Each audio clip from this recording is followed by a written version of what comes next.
Vamos a comentar a continuación las herramientas que nuestra normativa pone a disposición de las empresas para aquellos casos en los que la empresa se encuentra con un nivel de endeudamiento que no es capaz de cumplir a su vencimiento.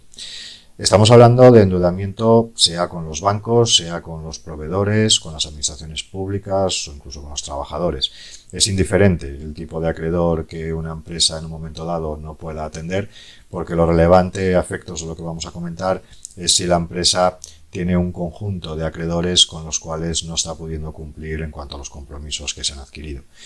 En este escenario, tradicionalmente, la empresa siempre ha podido negociar de manera individual con cada uno de estos acreedores para intentar alcanzar un acuerdo por el cual se difieran los pagos, se flexibilicen las condiciones de pago, incluso se pacten quitas por las cuales la deuda se pueda reducir y la empresa tenga mayor facilidad de pago. La cuestión fundamental está en si el conjunto de acreedores con los que se tiene que alcanzar esos acuerdos excede de lo que la empresa en una negociación individual es capaz de conseguir. De manera que la propia normativa establece unas obligaciones legales para las empresas en esa situación, particularmente respecto a los administradores de esas sociedades, de forma que el incumplimiento de estos deberes legales puede llegar a acarrear unas responsabilidades de estos administradores. Por eso, el conocimiento de estas herramientas preconcursales que vamos a comentar a continuación es muy importante, y un adecuado asesoramiento facilita que estos administradores sepan los pasos que deben dar en esas negociaciones para que en caso de que no se lleguen a acuerdos o la empresa finalmente tenga que acogerse a un proceso concursal, los administradores no vayan a asumir ningún tipo de responsabilidad a título personal, porque han actuado correctamente durante ese escenario de crisis. Estas herramientas preconcursales están concebidas únicamente para las empresas, no son aplicables, por tanto, a los casos de los particulares, de las familias. Estas personas, en caso de tener una situación de endeudamiento donde no pueden cumplir con los compromisos que hayan adquirido, disponen de sus propias herramientas jurídicas, que comentaremos en otro vídeo. Por tanto, las herramientas preconcursales que vamos a hablar a continuación son únicamente utilizadas por empresas, bien por sociedades mercantiles o bien por los autónomos. Estas herramientas son dos actualmente. Estaríamos hablando en primer lugar de lo que denominamos los preconcursos y en segundo lugar de la figura de los planes de reestructuración. Los preconcursos son procedimientos muy sencillos en los que lo que se pretende es comunicar por parte de la empresa al juzgado de lo mercantil que se encuentra en una situación en la que precisa de llevar a cabo una negociación con sus acreedores para establecer un acuerdo por el cual el conjunto del endeudamiento que no está pudiendo atender se refinancie o se reestructure en condiciones de viabilidad, es decir, que la empresa tenga capacidad de poder regularizar ese endeudamiento que sin una negociación, sin un nuevo acuerdo, se ve imposibilitada de poder cumplir. Esa situación, que técnicamente definimos como situación de insolvencia, ya sea una insolvencia actual porque estoy impagando ya mis compromisos o una insolvencia futura porque preveo que no voy a poder pagar próximamente, a medio o a largo plazo incluso, los compromisos que tengo adquiridos, pues esa situación de insolvencia es la que determina que la empresa tenga capacidad e incluso la obligación de comunicar al juzgado de lo mercantil esa circunstancia.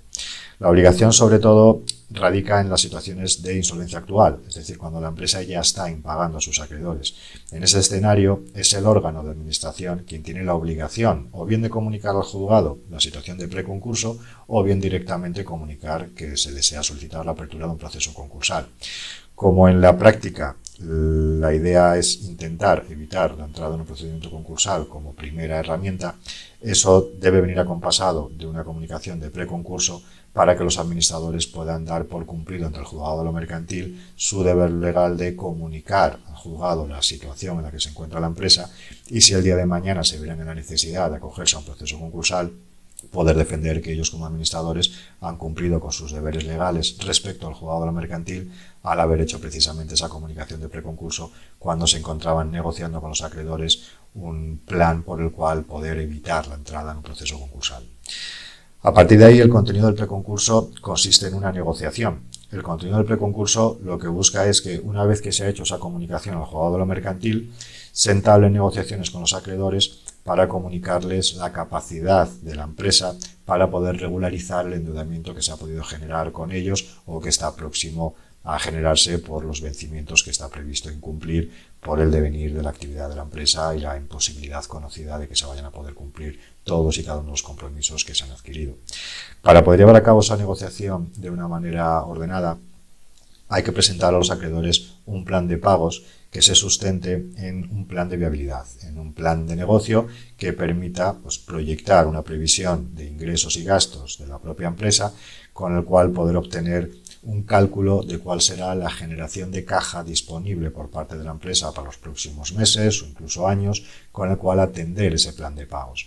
Al final, ese plan de negocio lo que va a hacer es identificar cuáles han sido las causas por las cuales la empresa se encuentra ahora en una situación de dificultad para poder cumplir con los compromisos que se adquirieron en el pasado. Eso ha podido responder a múltiples causas, por lo cual identificarlas correctamente es un acierto en esta planificación de cara a poder transmitir a los acreedores, por ejemplo, cuando hablamos de bancos o cuando hablamos de proveedores cualificados, para poder analizar con más detalle el plan que se les está presentando y poder conocer cuáles han sido las dificultades que han llevado a este incumplimiento y qué mecanismos se van a utilizar para que el nuevo plan no se vaya a ver incumplido en un futuro. Eso da credibilidad al plan de pagos que se está comunicando a los acreedores, de forma que la empresa, durante las primeras negociaciones en el marco del preconcurso con sus acreedores, está informando de cuál es la capacidad real que tiene para regularizar el endeudamiento que se haya podido generar.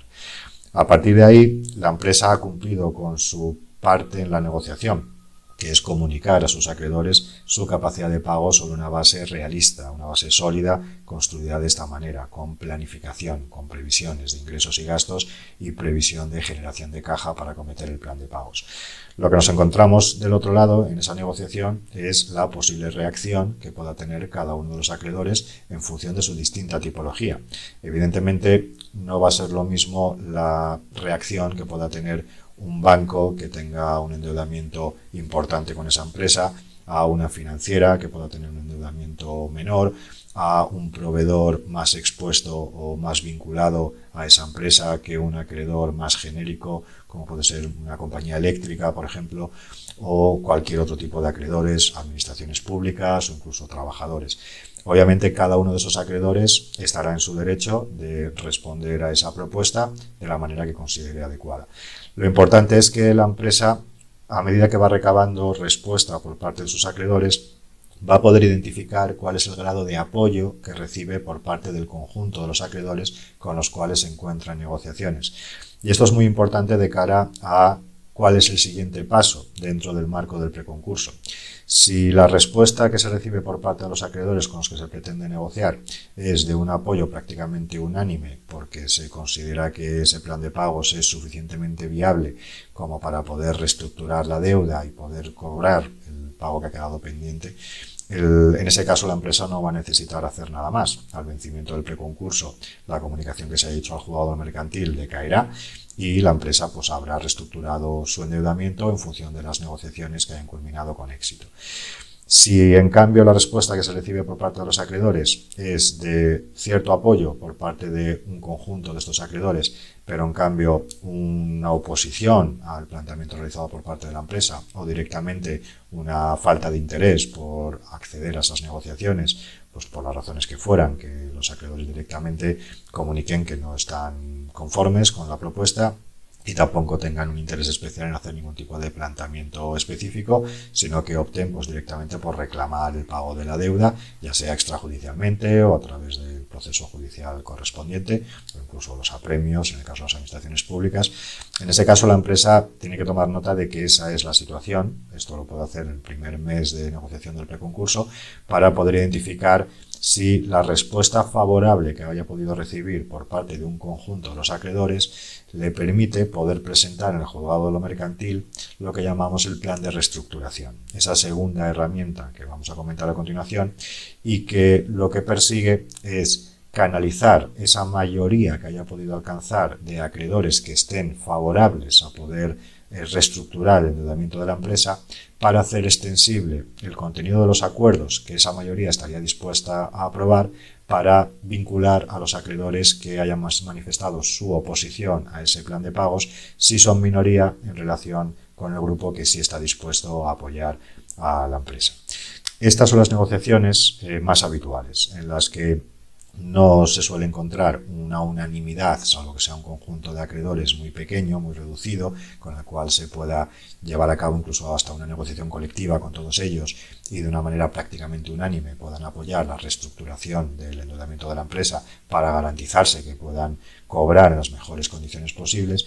La práctica lo que nos dice es que normalmente por el conjunto de acreedores con los que la empresa se ve obligada a negociar cuando ya se está acogiendo a una herramienta preconcursal como el propio preconcurso, normalmente la tipología de acreedores suele ser muy variada e incluso dentro de los mismos grupos de acreedores, como puede ser por ejemplo la banca, te puedes encontrar que haya unas entidades bancarias más próximas a la negociación, con mayor interés en apoyar la propuesta, y en cambio otros bancos pues que puedan tener menor interés por las razones que fueran y que no están dispuestos a reestructurar la deuda conforme al plan que sí estaría aprobando el grupo que tiene mayor voluntad de analizar la propuesta por parte de la empresa. Ahí es donde entra en juego el plan de reestructuración que vamos a comentar a continuación y donde la clasificación de los acreedores en grupos y la obtención de mayorías en cada grupo es lo que abre la puerta a reestructurar el endeudamiento de una empresa que se encuentra en esta situación y que necesita hacer valer